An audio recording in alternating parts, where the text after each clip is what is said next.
Pemirsa, setelah dilakukan mediasi pertama, warga Ujanmas meminta dukungan Pemkab Muara Enim agar bisa mendapatkan ganti rugi yang layak dalam proyek pembangunan flyover.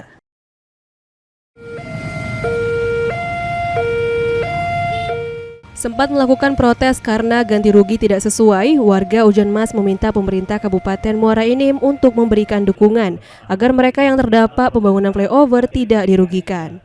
Warga berharap agar setiap bangunan milik warga yang terdampak bisa mendapatkan ganti rugi yang layak, tidak sampai mereka dirugikan. Yang kami butuhkan sebagai rakyat, yang kami seyakin-yakinnya kami punya Bapak dari desa sampai ke kabupaten, harapan itu supaya diterapkan dan dilaksanakan kepada Bupati memfasilitasi rakyat, bukan hanya untuk Ujanmas baik.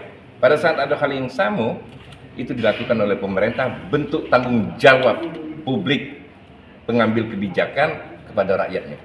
Kekecewaan itu pasti ada. Kita butuhkan sekarang ini penyelesaian.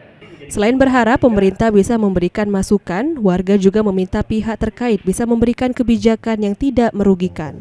Mardiansyah, PAL TV.